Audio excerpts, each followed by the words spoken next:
माँ भगवती को मानने वालों में से एक राजा स्पर्श भी थे। वो दिन रात उनकी पूजा अर्चना में लीन रहते थे। राजा को किसी चीज की कमी नहीं थी, बस उन्हें बच्चे की ख्वाहिश थी। सालों से बच्चा न होने के कारण राजा कुछ निराश रहा करते थे। एक दिन राजा की भक्ति से खुश होकर माँ भगवती ने सपने में आकर उसे 2 बेटी होने का वरदान दिया। आशीर्वाद मिलने के कुछ समय बाद राजा के घर एक बेटी पैदा हुई। बेटी पैदा होने की खुशी में राजा ने सबको दावत दी और बेटी की कुंडली बनवाने के लिए पंडितों को बुलवाया। सबने राजा से एक ही बात कही कि ये साक्षात देवी का रूप है। जहां भी इसके कदम पड़ेंगे वहां खुशियां ही खुशियां होंगी। ये भगवती देवी की भक्तन होगी। इतना सब कहकर पंडितों ने लड़की का नाम तारा रख दिया। कुछ समय के बाद मंगलवार के दिन राजा के घर एक और बेटी पैदा हुई। ज्योतिषों ने उसकी भी कुंडली बनाई और उदास हो गए। राजा ने जब उनसे उदासी का कारण पूछा तो ज्योतिषों ने बताया कि ये लड़की आपके जीवन में खूब सारा दुख लेकर आएगी। राजा ने ज्योतिषों से पूछा कि आखिर मैंने ऐसे कौन से खराब कर्म किए थे कि इसने मेरे घर जन्म लिया है। ज्योतिषों ने बताया कि आपकी दोनों बेटियां राजा इंद्र की अप्सराएं हुआ करती थीं। इनमें से बड़ी बहन का नाम तारा और छोटी का रुक्मन था। एक दिन ये दोनों मिलकर धरती की सैर करने के लिए गईं। दोनों ने ही वहां पहुंचकर एकादशी के दिन का व्रत रखा।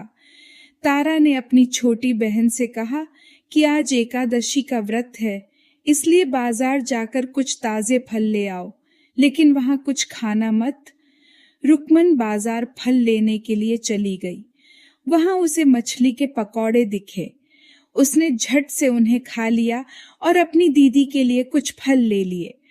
रुक्मन से तारा ने पूछा कि तुम अपने लिए फल क्यों नहीं लाई?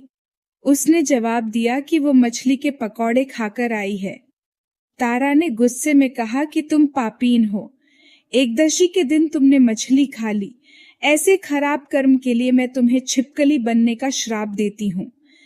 अब उसी जंगल में तारा की बहन छिपकली बनकर रहने लगी। वहां एक जाने माने ऋषि गुरु गोरख भी अपने कुछ शिष्यों के साथ रहते थे। उनके शिष्यों में से एक बहुत ही घमंडी था। अपने घमंड के चलते वो शिष्य कमंडल में पानी भरकर एकांत में बैठकर तपस्या करने लगा। तभी एक प्यासी गाय वहां आ गई। उसने सीधे अपना मुंह उस कमंडल में डाला और पानी पी लिया। पानी पीने के बाद जैसे ही गाय अपना मुंह बाहर को निकालने लगी तो कमंडल नीचे गिर गया और ऋषि का ध्यान भंग हो गया। ऋषि ने देखा कि गाय पानी पी गई है। अब गुस्से में ऋषि ने गाय को एक चिमटे से बुरी तरह घायल कर दिया। इस बात की जानकारी जब गुरु गोरख को पड़ी तो वो तुरंत गाय को देखने के लिए गए। जैसे ही उन्होंने गाय की हालत देखी, वैसे ही अपने उस घमंडी शिष्य को आश्रम से बाहर निकाल दिया। कुछ दिनों के बाद गौमाता पर किए गए उस अत्याचार से होने वाले पाप को कम करने के लिए उन्होंने एक यज्ञ करवाया। इस यज्ञ के बारे में गाय को चिमटे से मारने वाले घमंडी शिष्य को भी पता चला। वो सीधे पक्षी का रूप धारण करके यज्ञ स्थल पर गया और भोजन में अपनी चोंच से मरा हुआ सांप डाल दिया। किसी को इस बात की खबर नहीं हुई। ये सब होते हुए तारा से श्राप मिलने वाली छिपकली रुक्मन देख रही थी। उसके मन में हुआ कि इसे खाकर सारे लोग मर जाएंगे। सबकी जान बचाने के लिए छिपकली बनी रुक्मन सभी लोगों के सामने भोजन पर गिर गई। लोगों ने छिपकली को खूब कोसा और बर्तन को खाली करने लगे। उसी वक्त भंडारा करने वालों को खाने में मारा हुआ सांप भी दिखा। तब कहीं जाकर सबको समझ आया कि छिपकली सबकी जान बचाने के लिए जानबूझकर भोजन में गिरी थी। एक छिपकली होने के बावजूद भी इतने अच्छे विचार होने की वजह से यज्ञ में मौजूद सारे महत्वपूर्ण लोगों ने कहा कि हमें इस छिपकली की मुक्ति के लिए प्रार्थना करनी चाहिए। पंडित ने आगे बताया कि सबकी प्रार्थना से ही वो छिपकली तीसरे जन्म में आप जैसे प्रतापी राजा के घर बेटी के रूप में पैदा हुई है।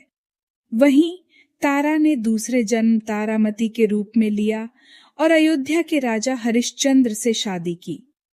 इतनी सब बातें कहने के बाद पंडितों ने राजा स्पर्श को रुक्मन को मारने की सलाह दी। इस बात पर राजा बोले, मैं किसी बेटी को कैसे मार सकता हूँ? ऐसा करना पाप होगा। फिर ज्योतिषों ने कहा कि एक संदूक में सोना चांदी लगवाकर उसके अंदर लड़की को रख देना और संदूक को पानी में बहा देना। उसमें लगा हुआ सोना चांदी देखकर लोग नदी से संदूक जरूर निकालेंगे और लड़की की जान बच जाएगी। राजा ने ज्योतिषों ने जैसा बताया ठीक वैसा ही किया। नदी में सोना चांदी जरा हुआ संदूक देखकर काशी के पास ही एक भंगी ने उसे बाहर निकाल लिया। उसके कोई बच्चे नहीं थे, इसलिए उसने संदूक के अंदर की लड़की को पालने का फैसला लिया। उसे भंगी व उसकी पत्नी ने खूब प्यार से पाला और रुक्को नाम रख दिया। बड़ी होते ही दोनों ने रुक्को की शादी करवा दी।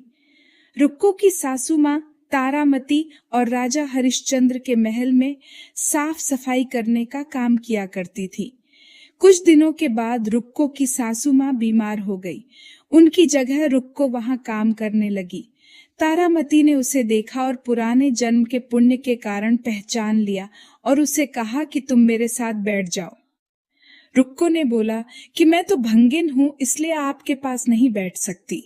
तब तारामती ने उसे बताया कि तुम पूर्व जन्म में मेरी ही बहन थी।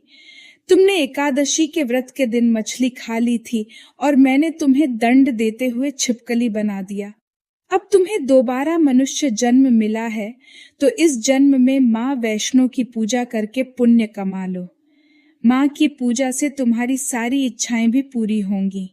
तारामती की इस बात को सुनने के बाद रुक्को माँ वैष्णो से एक बेटे के लिए प्रार्थना करती है और कहती है कि अगर उसकी मनोकामना पूरी हुई तो वो अपने घर में माँ वैष्णो देवी पूजन और जागरण कराएगी।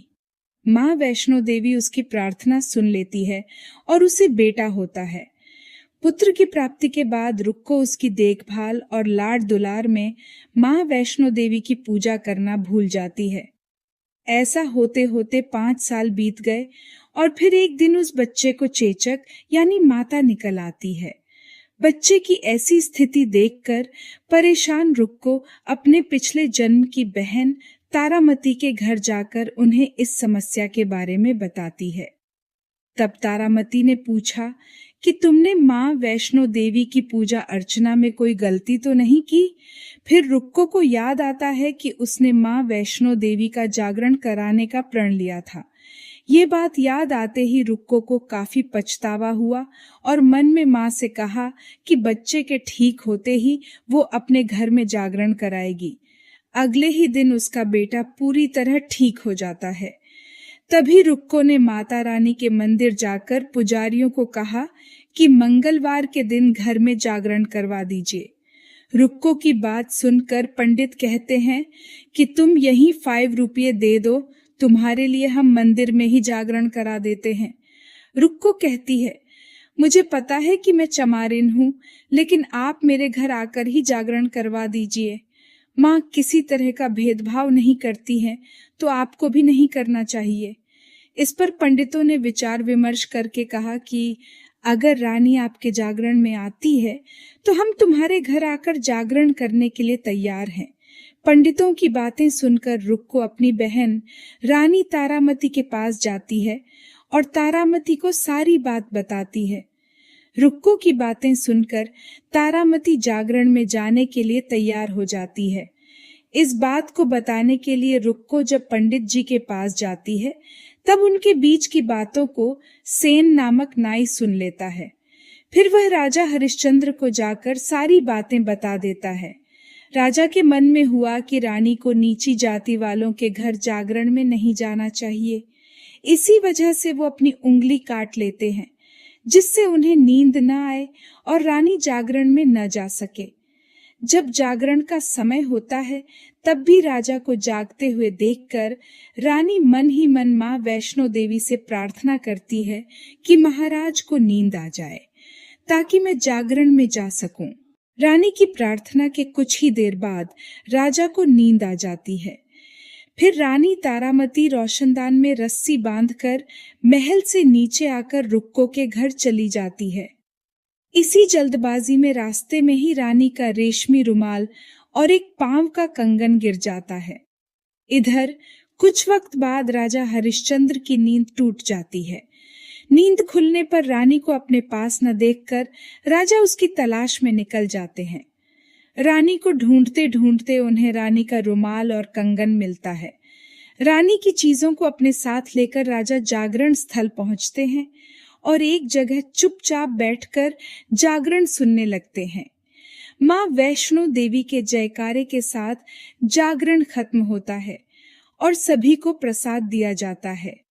तब रानी अपने हिस्से के प्रसाद को झोली में डाल लेती है। रानी के ऐसा करने पर लोग उनसे पूछते हैं कि वो प्रसाद क्यों नहीं खा रही हैं। अगर आप प्रसाद का सेवन नहीं करती हैं तो जागरण में आए लोग भी प्रसाद नहीं खाएंगे। तब रानी बोलती है कि वह प्रसाद राजा के लिए था, अब आप मुझे प्रसाद दीजिए। फिर अपने लिए प्रसाद लेकर रानी सबके सामने उसे खा लेती है। रानी के प्रसाद खाते ही जागरण में मौजूद सभी भक्तों ने भी प्रसाद खाया। उसके बाद रानी महल के लिए निकल जाती है। तभी रास्ते में ही राजा उन्हें रोककर पूछते हैं कि तुमने नीच जाति के घर प्रसाद खाकर खुद को अपवित्र कर लिया है। तुमने मेरे लिए भी प्रसाद रखा है, अब तुम मुझसे मुझे भी अपवित्र करना चाहती हो। अब मैं तुम्हें अपने महल नहीं लेकर जा सकता। यह बोलते हुए जब राजा रानी की झोली को देखता है तब उन्हें प्रसाद की जगह गुलाब, चंपा जैसे अनेक फूल और कच्चा चावल व सुपारियां नजर दिखती हैं। इस चमत्कार को देखकर राजा हैरान हो जाते हैं। फिर राजा चुपचाप रानी को अपने साथ लेकर महल पहुंचते हैं। वहां रानी बिना माचिस के ही माता रानी के सामने दीप जलाकर राजा हरिश्चंद्र को और हैरान कर देती है। फिर रानी बोलती है कि माता के दर्शन करने के लिए बहुत बड़ा त्याग करना पड़ता है। इसके लिए आपको अपने बेटे रोहिताश्व की बलि देनी होगी, तभी माँ दुर्गा आपको साक्षात दर्शन देगी। यह सुनकर राजा के मन में माँ के दर्शन की इच्छा होने लगी, जिसके लिए राजा अपने पुत्र की बलि दे देते हैं। बलि देने के बाद माँ दुर्गा शेर पर सवार होकर प्रकट हो जाती है। उन्हें देखकर राजा हरिश्चंद्र काफी खुश हो गए और माँ दुर्गा ने तुरंत राजा के बेटे को दोबारा जिंदा कर दिया। इस चमत्कार को देखकर राजा हरिश्चंद्र खुश हो गए। तभी राजा ने माँ की पूरी विधि से पूजा करके उनसे गलतियों की माफी मांगी। माँ दुर्गा ने भी राजा को खुश रहने का आशीर्वाद दिया और अंतर्ध्यान हो गईं। तब राजा ने तारा रानी से कहा कि मैं बहुत खुश हूँ कि मुझे पत्नी के रूप में आप मिली हैं। फिर राजा हरिश्चंद्र, तारा रानी और रुक्मन तीनों अपनी मनुष्य योनि से छुटकारा पाकर देवलोक में चले जाते हैं। तो दोस्तों, कैसी लगी आपको ये तारा रानी की कहानी? अच्छी लगी तो लाइक करें, शेयर करें और कमेंट करके हमें जरूर बताएं। जय माता दी।